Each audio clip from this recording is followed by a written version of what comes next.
안녕하세요. 운명을 이야기하는 여자 천리안입니다.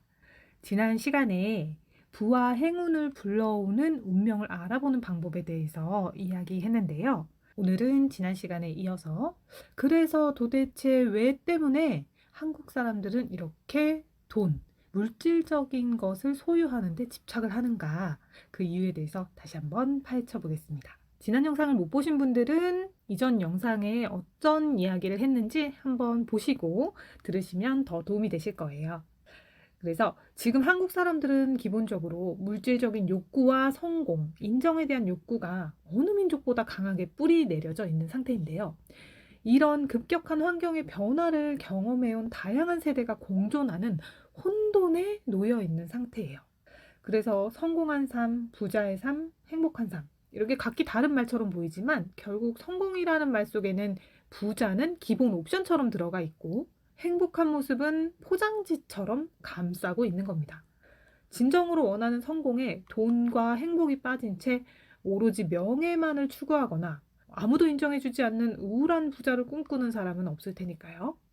그래서 우리는 인정받는이라는 이 말의 의미를 중요하게 짚고 넘어가야 합니다. 내가 성공을 했다는 것, 부자라는 것, 행복하다는 것은 객관적으로 입증을 해줄 상대가 있어야 됩니다. 즉, 내가 월 1억을 벌든 월 1,000만 원을 벌든 보통의 사람들이 많다, 부럽다, 너 성공했구나 라고 비교해주는 그 비교의 기준이 있어야 돼요. 만약 비교가 돼줄 상대 개념이 없다면 내가 1조를 벌어도 성공이라는 의미가 없게 되는 거니까요. 즉, 상대한테 인정받지 못하는 상황은 내가 원하는 결과가 아니기 때문에 아무 의미가 없습니다. 우리가 사는 현실은 상대계입니다. 낮과 밤, 남과 여, 물과 불, 부와 가난, 성공과 실패, 합격과 불합격, 상승과 하강, 여름과 겨울,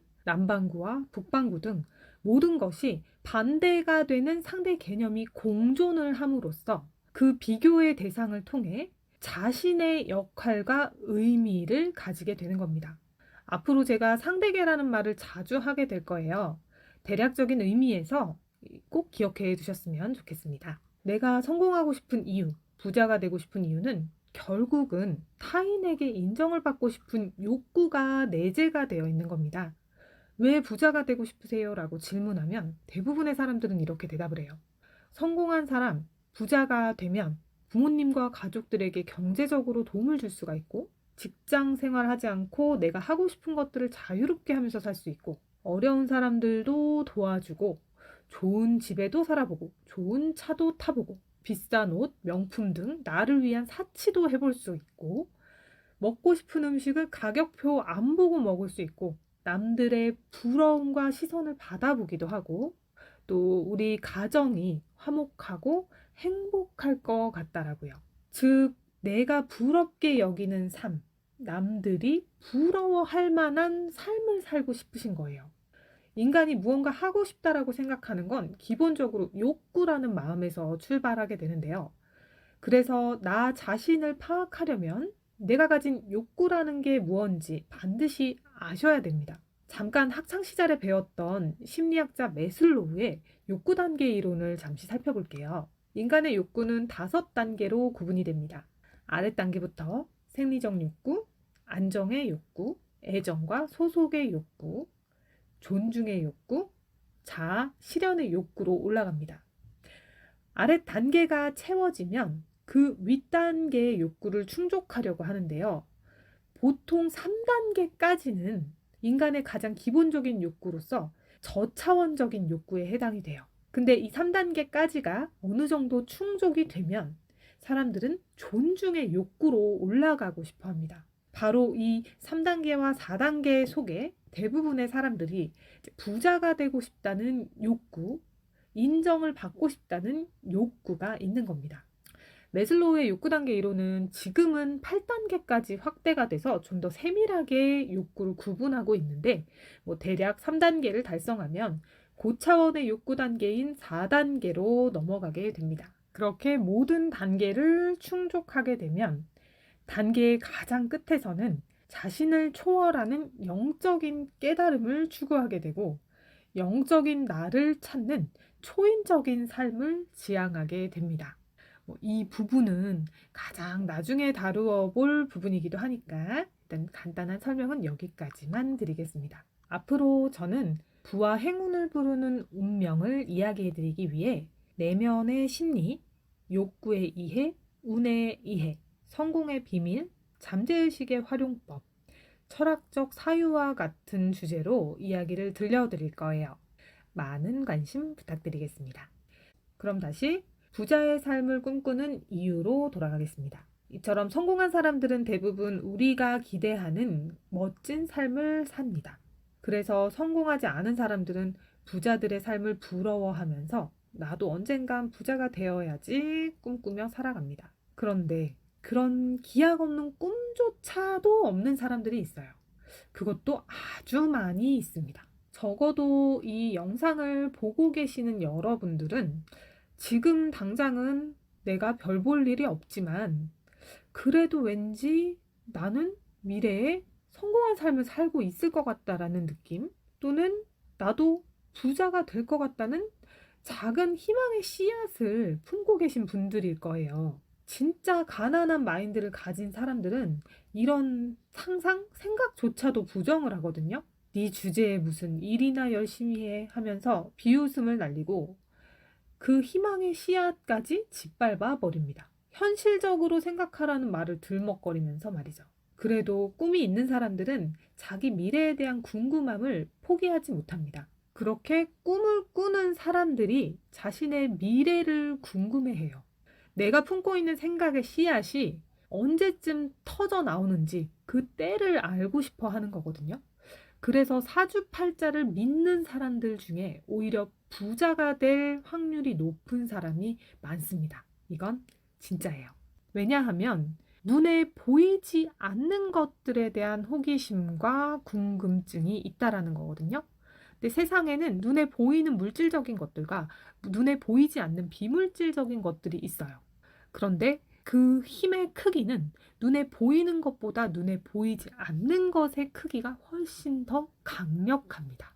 이 이야기도 나중에 더 자세하게 들려드릴 거예요. 다시 돌아가서 꿈이 없는 사람들은 항상 얘기를 해요. 사주팔자 봐서 뭐해. 그딴 거 다 개소리야. 야, 하나도 안 맞아. 돈 아깝게 그런 거 보지 마. 이렇게 말합니다. 그냥 하루하루 열심히 살다 보면 남들 사는 만큼 사는 거야. 라고 이야기하고요. 여러분, 부자가 되는 운명은 정말 존재할까요? 제 대답은 그럴 수도 있고 아닐 수도 있다입니다. 뭐 이런 개똥 같은 소리야? 라고 하실 수 있지만 처음에 말씀드렸듯이 운이라는 거는 움직이는 거고요. 고정이 되어 있지가 않습니다. 같은 운이라도 어떤 주인을 만나느냐에 따라 발현이 다르고 사주라는 건 태어날 때 그저 나한테 부여된 기본값일 뿐이에요. 그냥 마치 바코드처럼 나를 딱 찍으면 내가 언제 태어났는지, 성별이 뭔지, 출생지는 어디고, 어느 집안 자손이고, 이름은 아무개고, 잘하는 게 뭐고, 못하는 게 뭐고, 어떤 성향을 가졌고, 어떤 행동 특성을 가졌고, 어떤 직업적 특성을 가지게 되는지, 건강 상태나 이런 기본적인 세팅 정보가 나열될 뿐이에요. 그러니까 내 캐릭터 소개라는 거예요. 그러니 내 캐릭터의 기본값을 잘만 써먹어도 어느 정도는 유리함을 안고 인생 게임을 공략할 수 있습니다. 그렇다면 그냥 처음부터 설정된 기본값이 있으면 굳이 노력하면서 살지 않아도 인생이 어느 정도 정해졌다는 말 아닌가요? 라고 또 물어보실 수 있는데요. 이 질문에 대한 대답도 그럴 수도 있고 아닐 수도 있다입니다. 인생은 정해져 있는 게 없다라고 말씀을 드렸어요. 인간은 자유의지가 있습니다. 자신의 선택과 노력으로 내 인생의 성취도를 높일 수도 있고 낮출 수도 있다는 겁니다. 예를 들면 김연아라는 피겨 선수가 피겨 불모지인 한국이라는 나라에서 태어났는데 그 많은 스포츠 중 하필이면 환경적으로도 가장 열악한 피겨라는 종목을 선택했어요. 그리고 그 분야에서 세계 최고가 됩니다. 김연아는 유년 시절 자신이 가지고 태어난 기본 재주 중에 한 가지인 운동 능력을 선택했고 그리고 피겨라는 스포츠 종목을 통해서 재주를 드러냅니다. 딱 여기까지만 사주팔자의 역할이에요. 나머지는 오로지 김연아의 노력, 포기하지 않는 마음, 해내려는 의지, 성장의 마인드, 그리고 운의 작용입니다. 자신의 노력이 없다면 제 아무리 김연아라도 정상에 오를 수는 없다는 거예요, 여러분. 즉, 행운은 노력하는 사람, 운을 원하는 사람, 목표가 명확한 사람, 비전을 본 사람한테 가는 거예요. 물론 어떤 형태로 다가갈지, 어떤 과정을 통해서 다가갈지는 알 수가 없어요. 하지만 반드시 내가 원하는 최종 결과를 가져다 줍니다. 물론 사주팔자를 통해서 어느 정도 운의 흐름을 알고 있다면 어떤 시기에 어떤 형태로 내가 그 운을 취하게 될지, 어떤 포지션에서 기다려야 그 운을 얻을 수 있는지, 어떻게 써먹어야 하는지 정도는 알 수 있어요. 그러니까 자신의 운을 알아야 이 또한 취용하게 되는 겁니다. 이번 영상의 제목이 부와 행운을 가져다 주는 운명을 알아보는 방법이잖아요. 앞서 말했듯이 운이란 건 보이지 않지만 끊임없이 무한하게 모든 우주에 뿌려져 있는 기운입니다. 그 중에서도 내가 원하는 행운, 좋은 운은 결국 자기 자신이 결정하는 거예요. 사주팔자 자체의 기륭이 없습니다. 모든 사람의 사주는 길과 흉이 동소하고 있으며 항상 위기 속에 기회가 있습니다. 부와 행운을 가져다주는 운명을 알아보는 방법은 자신에 대해 얼만큼 아는지, 자신이 부와 성공을 얼만큼 강하게 꿈꾸는지, 더 나은 삶, 원하는 삶을 살기 위해서 자신을 뿌리부터 의식까지 모두 갈아엎을 준비가 되었는지, 세상의 모든 고정관념을 깨고 자신을 변화시킬 의지가 있는지, 그리고 지금 당장 실행할 실천력이 있는지에 따라 결정이 됩니다. 어느 정도 사주와 운에 대한 이해가 되셨나요? 자신이 부와 행운을 불러들일 운명인 것 같다는 확신이 드셨다면 이제 작은 운부터 하나씩 불러들여보는 실천으로 가야 합니다. 저와 함께 성장을 해가실 분들은 구독, 좋아요, 알림 설정 꼭 부탁드리고요. 이 작은 행동 하나가 정말 당신이 원하는 삶으로 들어가는 문을 열어주는 행동이 되는 거예요. 긍정적인 에너지를 가진 사람들이 모이면 더 큰 힘을 불러일으킬 수 있습니다. 함께 출발해서 정상에서 만났으면 좋겠습니다. 그럼 좋은 운을 어떻게 하면 벌어들일 수 있는지 다음 시간에는 운의 속성과 운을 버는 방법에 대해서 조금 더 구체적으로 이야기해 보도록 하겠습니다. 그럼 다음에 또 만나요. 감사합니다. 사랑합니다.